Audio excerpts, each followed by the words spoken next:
On ne s'habitue jamais vraiment, la Pix blessée par certaines critiques. Dans un long entretien à Télé Loisirs paru le 30 janvier 2023, Anne-Sophie Lapix est revenue sur son année 2022 à la tête du JT de 20h de France 2. L'occasion d'aborder les critiques à son égard, qui l'atteignent encore pour certaines. Auprès de Télé Loisirs, Anne-Sophie Lapix a évoqué le courage de son mari, dont elle se dit admirative.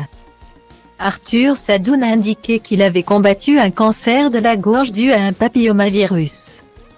Le patron de Publicis a décidé d'en parler pour briser le tabou du cancer en entreprise. Je n'ai pas l'habitude de parler de ma vie privée, mais c'est un combat que je trouve admirable. Il y a une sorte de mise à nu quand vous parlez d'une chose aussi intime que la maladie. A réagi celle qui partage sa vie depuis 2008. Anne-Sophie Lapix a également parlé de sa carrière à la tête du JT de 20h. Dans quelques jours, elle s'envolera pour Kiev, en Ukraine, avec toute son équipe.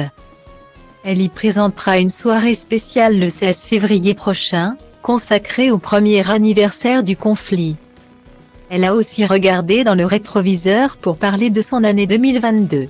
La journaliste a notamment reçu beaucoup de critiques sur son style d'interview en période électorale. Aussi bien de la part des politiques que de certains téléspectateurs.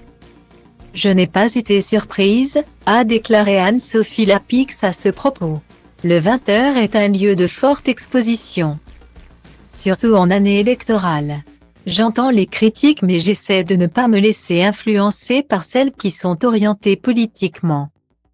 Comme elles viennent de tous bords, cela crée un équilibre, a-t-elle souligné en riant. Mais si elle a décidé d'aborder le sujet avec légèreté, la présentatrice avoue ne pas être insensible à toutes les remarques négatives portées sur elle et son travail. On ne s'habitue jamais vraiment. J'ai tendance à davantage entendre les critiques que les compliments. Les commentaires sur mes interviews, ma famille, ma façon d'être ou sur mon physique glissent au bout d'un moment.